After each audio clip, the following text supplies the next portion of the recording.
see a bard in the corner, ready to tell you a story.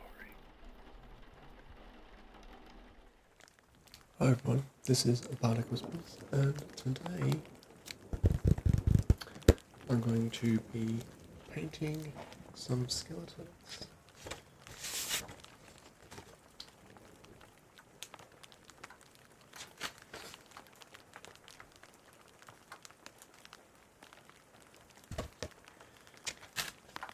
So,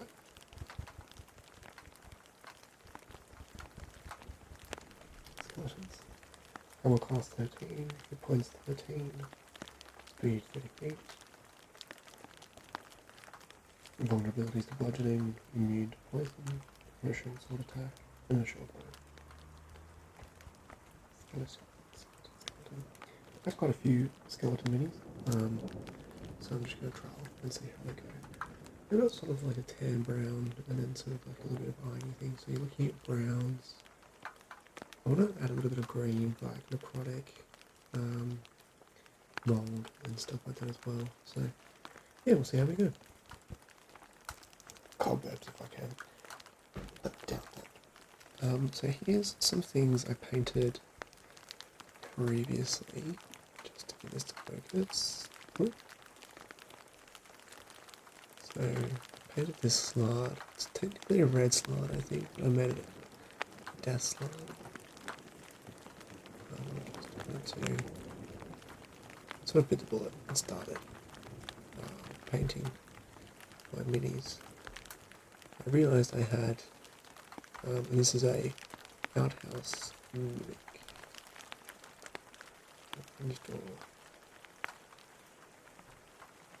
Try it alight.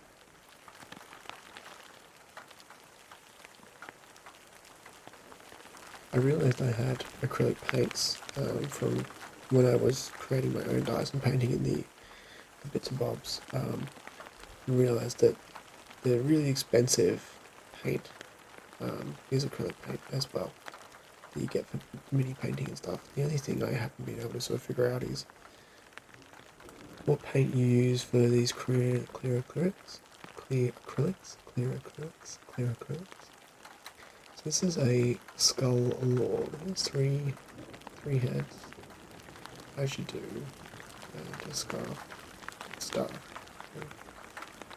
I'm just using him as a little bit of colour reference, the bone, so that might link to a little bit.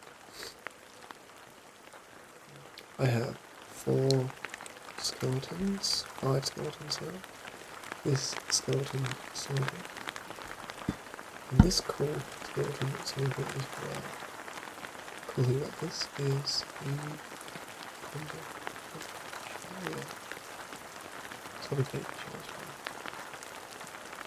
now I'm not an artist. I am only just starting off.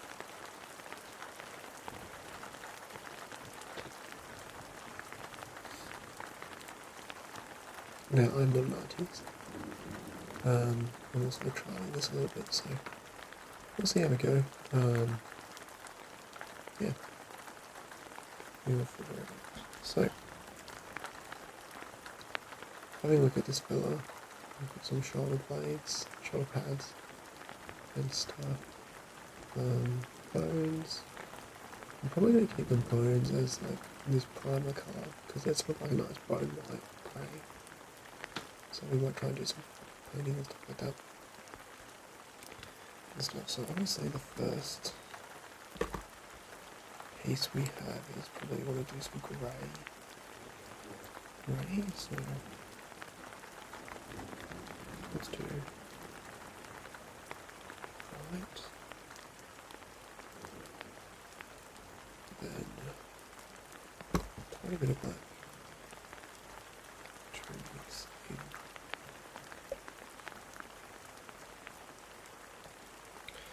There's going to be too much black, and there is going to be dark grey, so maybe iron. Also, sort of fairly new to mixing colours as well. So that's going to be way. Well, maybe.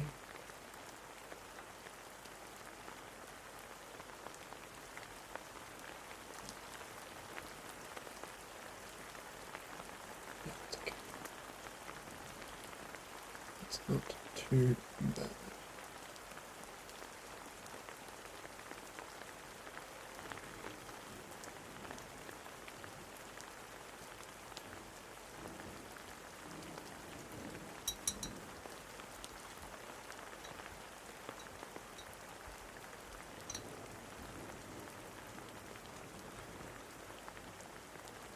I have a towel on my waist, on my hips, so that I can just dry up the thing. So I'll just use this too.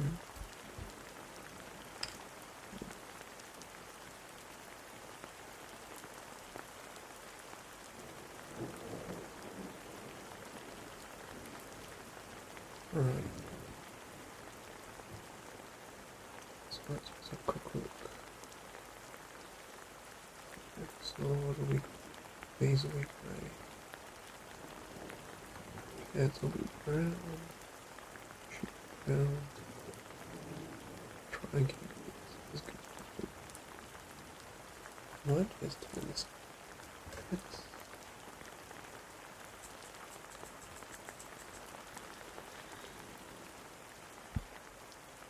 It's a little bit better. So there we go.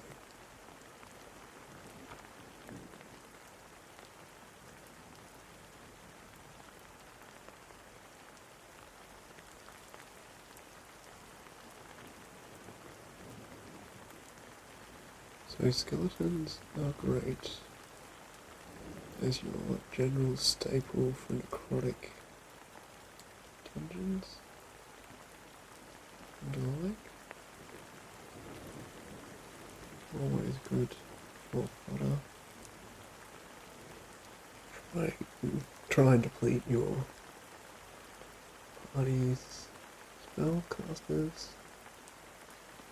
and deprive them of short rests or long rests. When they transfer to dungeons, they might be turning into a BBG or a skull or, for instance.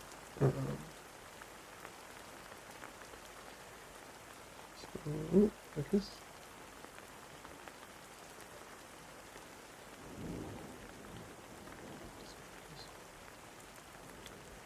That's okay.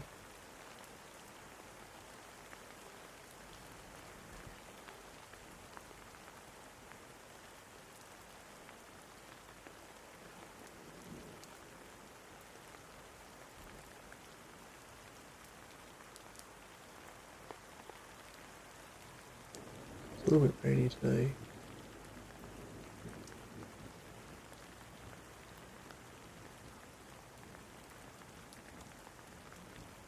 People are still coming home from work.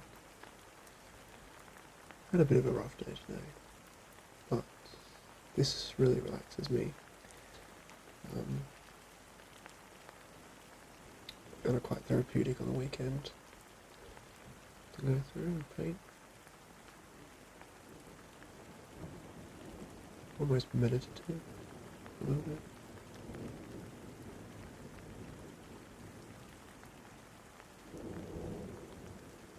You can also think about like what scenarios you're going to be using these characters in, what kind of dungeons. I know in NADPOD, they don't necessarily use skeletons too much, but the fact is that like you can have long encounters running where like a 1d4, 1d6 each round, double around, creates more monsters to fight. I think that's a really clever way to like Murph sets it up.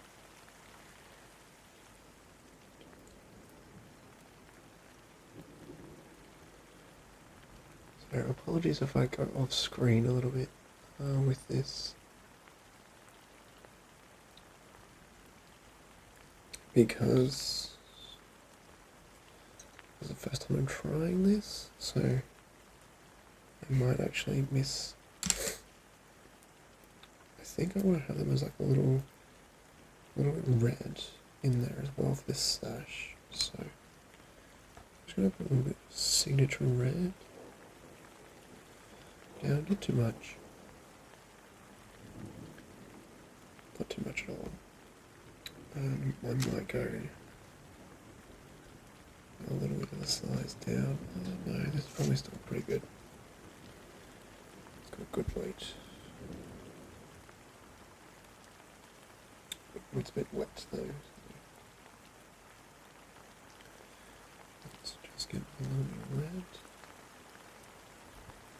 So I see that slash in the middle. You'll see in a second when I paint red, but I'm just going to make it a little bit piratey, I think.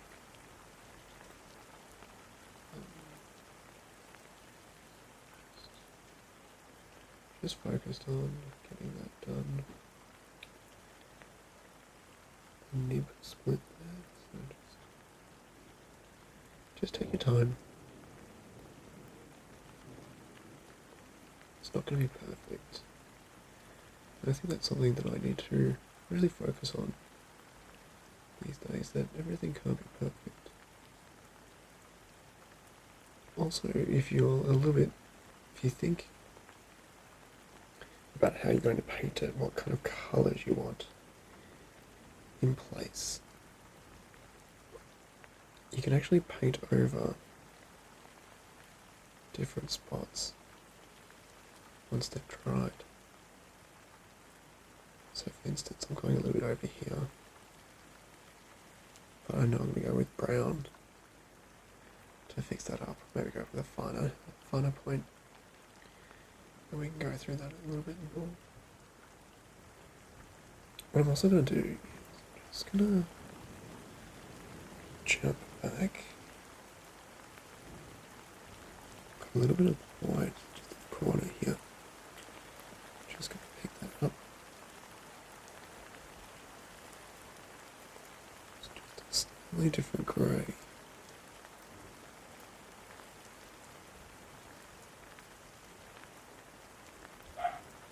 Just a rascal. So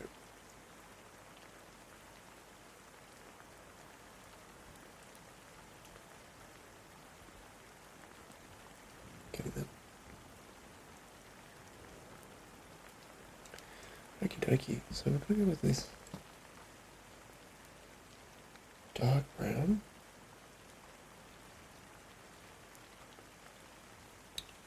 It's my hair in it.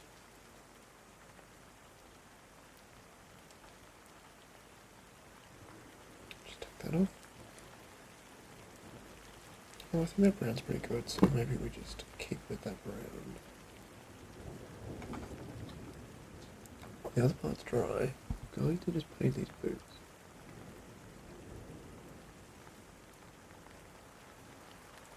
So as I was saying, as well, I haven't quite figured out what we're going to do about my clear acrylics. Sorry, clear mini plastics. I've done some research and stuff on what to do, but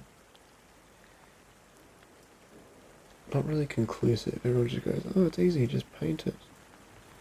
I'm not really indicated what to use specifically. Even the mini store when I go to doesn't really have a clear indication which ones are for clear and which ones are not.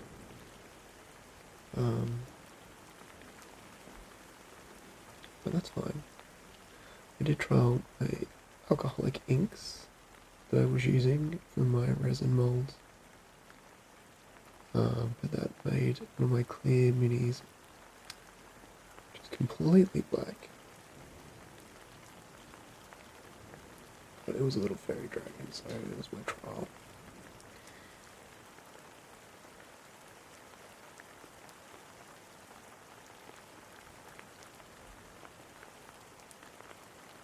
That's one booty.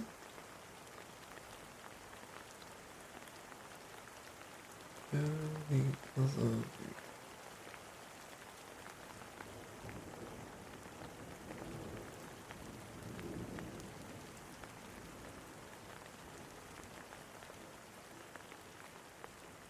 I think it's really good to sort of paint your minis as a player.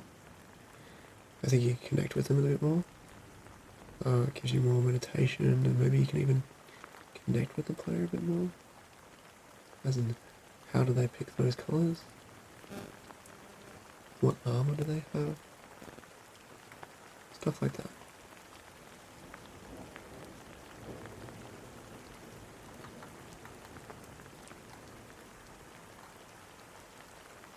Make up stories about their backstory, on how they got their armour, they got their look. I do that with mine. I think image is a good way to think of a character. So if you can discern and understand and identify how they came to look the way they did, then you've got a better understanding of what's going on.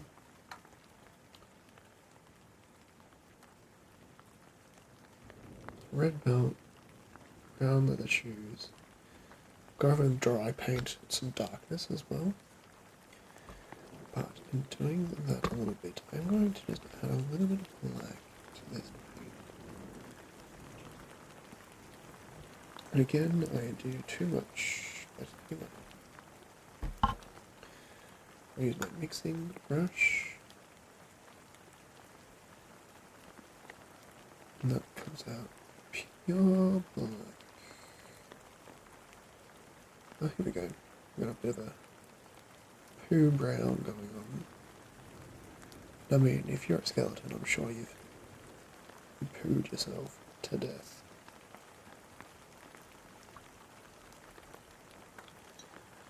It's all in good fun.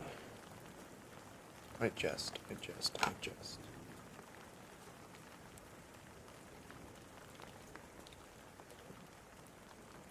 So, I'm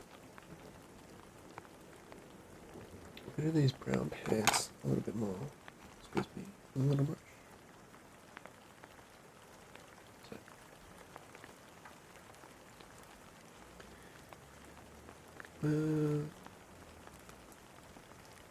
that's pretty.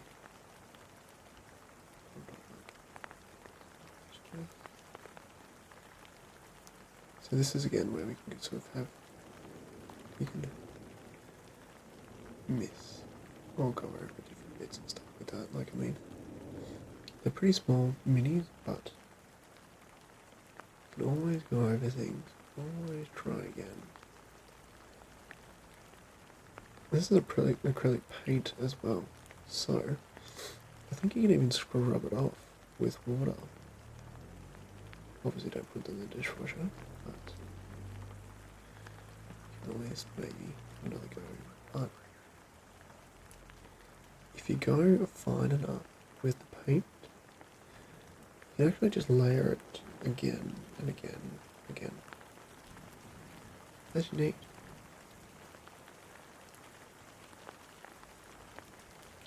I know one of the things that I was a little bit apprehensive about when I started painting my minis was I was worried about having to get many minis of all different colours, because now once a mini is set in one colour, it has a character, it has a name and stuff. But I think that's only really specifically if you're going to have a mini or a big bad or a specific NPC that's sort of close to the hearts of your players. Other than that, I think, they can sort of ignore if you're using repeats. I mean, if they're good players, they'll recognise how much effort you're putting in to paint the minis, to set up, and everything. I know my players do appreciate everything that I do outside of game. Well, at least I hope. I feel as though they do. I think one of my favourite moments as a DM is I set up a really interesting encounter a few sessions ago. Warforged Titan and 2 Iron Golems. Now, they were getting hits, and the Warforged were, sorry, the Iron Golems constantly got their gas weapon back. The amount of panic and trying to get out of the room while these golems kept attacking them. Some clutch nat 20 rolls, finding secret doors to escape, and commandeering the Iron Titan. The Warforged Titan, sorry. Got them out. And I was really chuffed with that. And as well as, I got... everyone was clapping, which was really nice. So I'm just going through, just creating a little bit more of that muck on these booties. Just a little bit of layer. It's still a little bit wet. Apologies, I forgot where.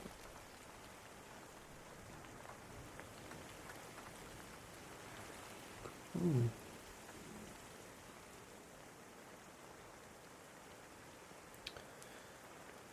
And noticed I missed some of the light. So what I'm going to do is probably go for a little bit of a smaller brush. Where's my smaller brushes? Let's go for a 00.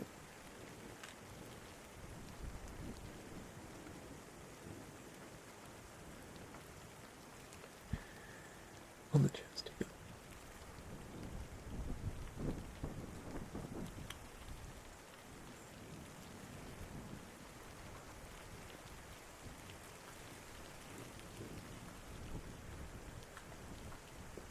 These aren't really very cheap brushes, so just going to straight little brush here and there. That's okay. That's okay.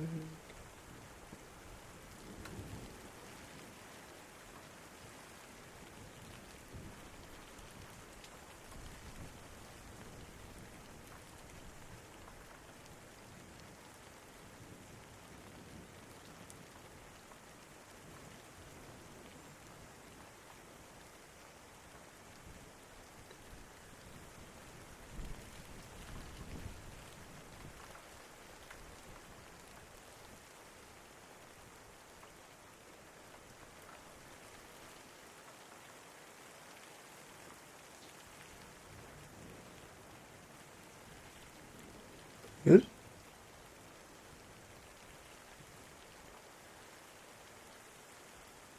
So you too much more.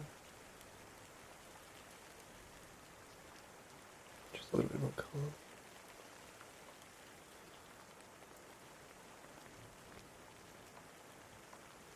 That looks a little bit like shade now. And that's what's right. And then what we're going to do is I'm going to try and fix this. There we go. That's a little better. Now,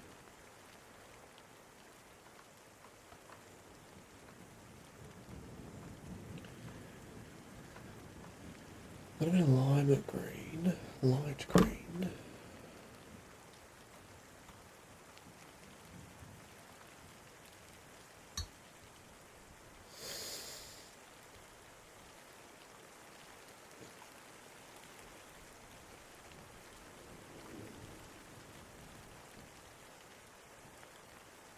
These are really simple. Oh, these are really simple ones. They've got not a lot on them. So what I'm going to do is just put a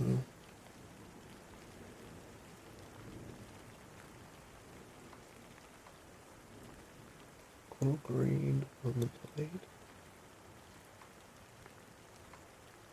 A little green.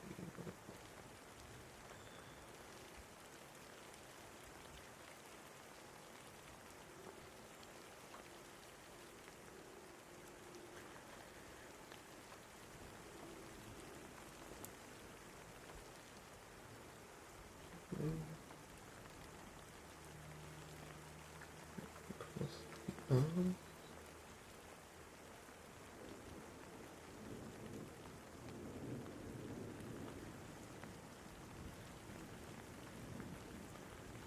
A little green on the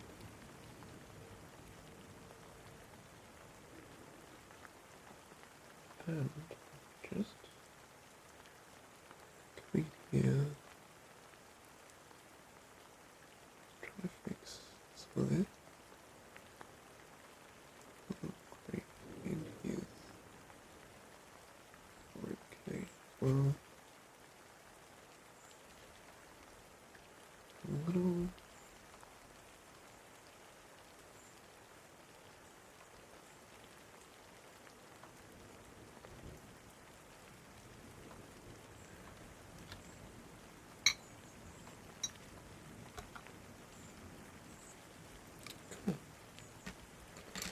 What I'm going to do as well, I'm just going to get like double, triple zero. Get a little bit of this black. Just get a little bit of these guys. Just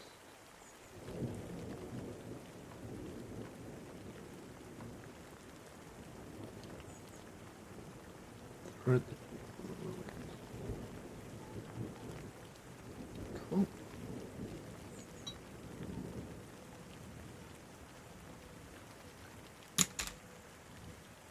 Let's have a look-see.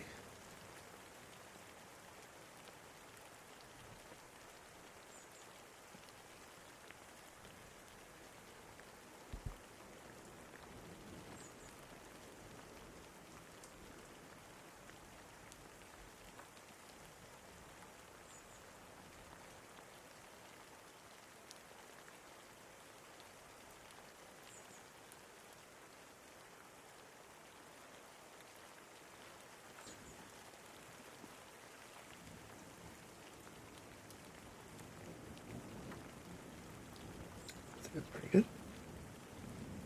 Always could be better. But we need to do too much.